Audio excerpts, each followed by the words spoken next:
Beberapa waktu yang lalu gue sempat membuat video Q&A seputar Telkom University dan banyak banget orang-orang yang bertanya mengenai Telkom University. Jadi seperti yang gue bilang di video sebelumnya, gue bakalan mencoba untuk membuat video Q&A kedua gue. And here it is. Hai guys, gue Zaki Yama dan di video kali ini gue bakalan mencoba untuk membuat video Q&A seputar Telkom University part 2. Dan tanpa banyak cincong langsung aja masuk ke pertanyaan yang pertama.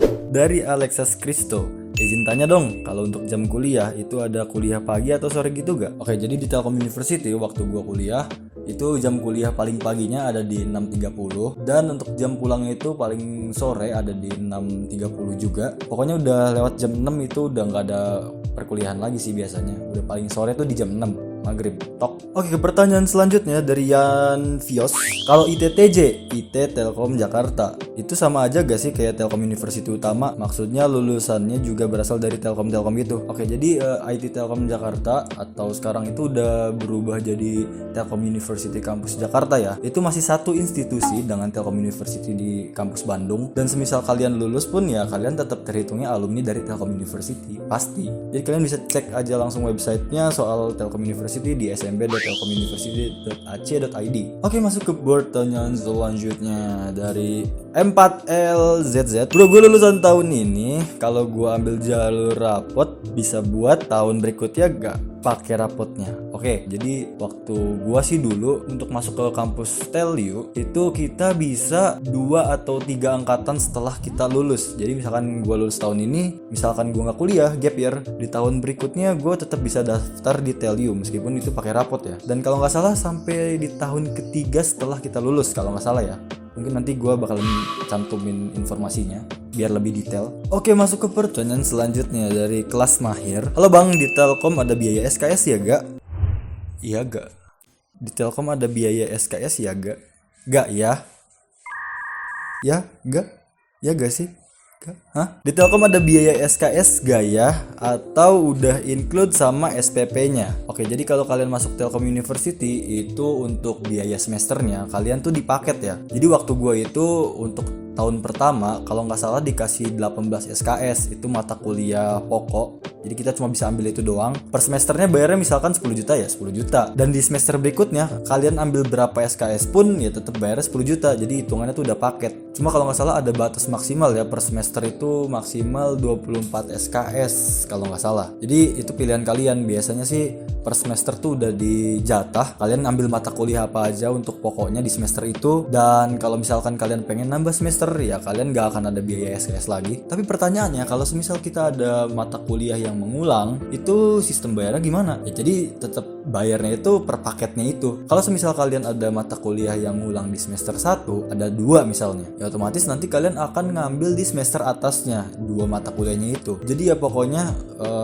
per semester itu kalian dibatas maksimal 24 dan mata kuliahnya itu udah ditentuin berapa SKS-nya. Kalau semisal kalian pengen ambil lebih, itu bisa kalian pakai untuk ambil mata kuliah yang ngulang atau kalian bisa pakai untuk ambil mata kuliah yang ada di atas. Kayak gitu cuy. Oke, masuk ke pertanyaan selanjutnya dari Erlangga 23. Bang, jurusan akuntansi UKT-nya berapa? Oke, jadi sebetulnya informasinya itu ada di website Telkom University-nya dan itu tuh udah detail untuk permasalahan biaya, kayak biayanya apa aja sih. Nggak cuma sekedar UKT atau semester ya, tapi mulai dari biaya masuk, kayak kalian tuh apa aja yang harus dibayar itu udah ada semua detail. Jadi nanti gue bakalan tampilin sih tetap kayak biasa. Dan juga buat kalian yang penasaran, mungkin kalian untuk tahu lebih detail informasi soal Telkom University, kalian bisa akses linknya. Nanti gue bakalan cantumin di bawah. Jadi jangan lupa dicek. Oke, masuk ke pertanyaan selanjutnya dari Kuro Gaming. Izin bertanya, Gan, apakah di Universitas Telkom ada program KJMU dan berapa biaya per semesternya? Terima kasih, Gan. Sama-sama. Jadi KJMU itu Kartu Jakarta Mahasiswa Unggul.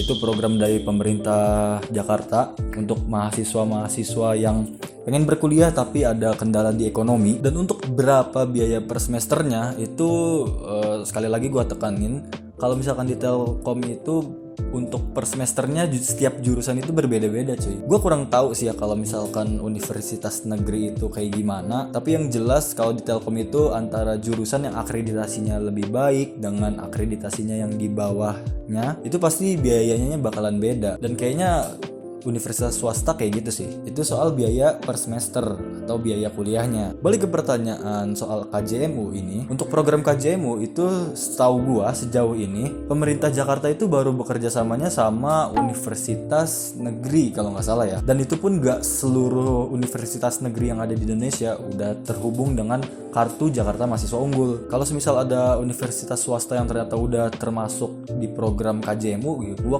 kurang tahu sih ya. Tapi sejauh ini informasi yang gua tahu itu masih universitas negeri semua. Oke, masuk ke pertanyaan selanjutnya dari Firza Firdausa. Izin bertanya Gan, saya lihat beberapa ulasan Unif ini Bunat, banyak mahasiswa yang bad attitude-nya, istilahnya kayak elit lah. Terus dosennya katanya kayak ada yang suka ngerendahin mahasiswa gitu. Bener kah? BTW gampang banget dapet temen gak sih di sana? Khususnya bagi yang public speaking-nya ampas seperti saya. Introvert. Sorry banget nih pertanyaannya gini banget. Oke. Thank you Firza Firdausa. Pertanyaannya cukup panjang. Mungkin gue bakalan jawab berdasarkan pengalaman gue dulu soal dosen yang suka ngerendahin mahasiswanya.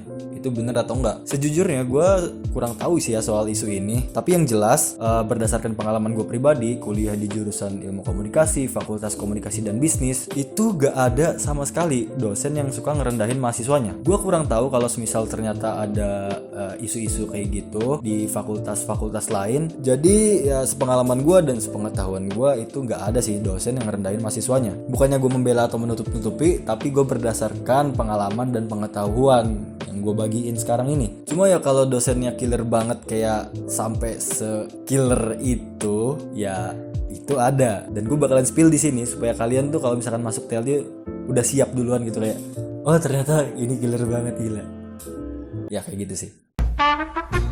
Oke cuy, jadi kita lanjut karena tadi kepotong azan. Soal pertanyaan sebelumnya soal gampang dapet temen atau enggaknya di sana, gue bakalan jawab pertanyaan ini sekali lagi berdasarkan pengalaman gue ya. Sejauh ini gue gampang banget dapet temen.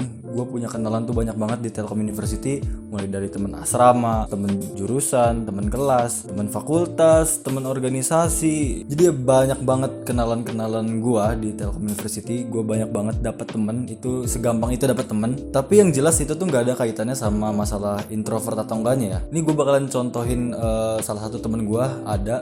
Dia itu orangnya kayak pendiam banget, kurang membaur ya. Kayak dia tuh kalau misalkan di kelas duduknya sendirian di pojok, jarang ngobrol. Kalau misalkan gue ngeliat sekilas orang-orang kayak gitu, kayak dia tuh menarik diri banget dari lingkupan, ya pasti susah dapet temen. Tapi nyatanya enggak ya, dia tetap punya temen-temen yang circle-annya dia gitu, yang orang-orang itu bisa menerima dia dan juga dianya bisa menerima mereka. Jadi ya balik lagi kalau misalkan gampang atau enggaknya dapet temen, ya kalau berdasarkan pengalaman gue pribadi, gue bakalan jawab yes, gampang banget.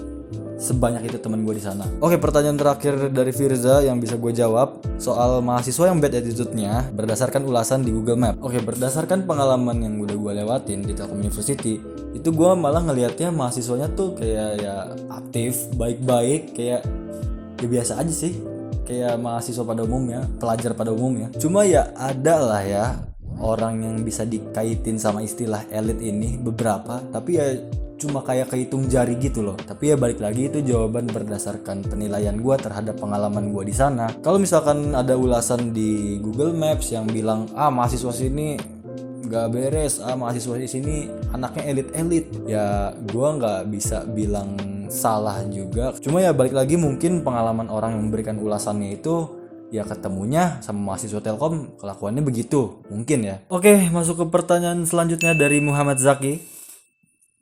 Zaki, kita punya nama yang sama. Jurusan IPS masuk telekomunikasi bisa nggak nih? Katanya banyak hitungannya, takut gak bisa. Oke, setahu gua waktu gua SMA pas kita mau masuk kuliah itu nggak semua jurusan dari IPS.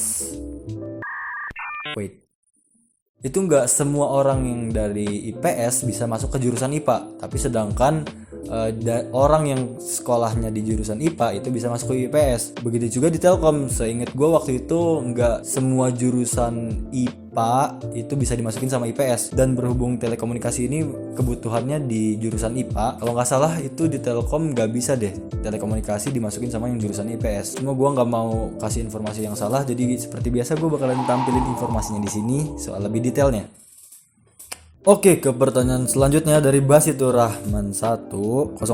Numpang tanya, maba tahun ini wajib asrama gak bang? Oke, jadi sebelumnya gue sempat validasi kekenalan gue yang maba di tahun kemarin. Maba setiap tahun tuh masih wajib asrama, cuma gak semua dapat kuota asramanya. Karena setelah masa pandemik, setelah new normal, di asrama dari yang tadinya sekamar berempat cuma bisa nerima sekamar tuh berdua, dan sampai tahun kemarin. Jadi ya asramanya tetap diwajibin, cuma nggak semua mahasiswa bisa dapat kuota asramanya. Jadi buat kalian yang pengen masuk Telkom University, pengen nyobain ngerasain asramanya tuh gimana, kalian buru-buru daftar di gelombang awal-awal supaya kalian kedapatan kuota asramanya. Oke, ke pertanyaan selanjutnya dari buat download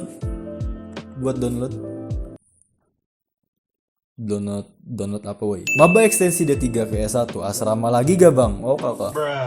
Ya secara logikanya sih, lo udah kuliah 3 tahun terus lo ekstensi ke S1 dan lo masih mau asrama lagi. Oke, jadi segitu aja pertanyaan yang udah kumpulin dari video sebelumnya. So thank you buat semua yang udah bertanya, dan thank you buat kalian yang udah menonton. Semoga video gue bermanfaat, memberikan informasi. Buat kalian yang udah nonton, jangan lupa untuk like, comment, dan subscribe. Bantu gue jadi YouTuber kayak biasa. Gue Zaki Yama signing out, see you in the next videos. Bye bye.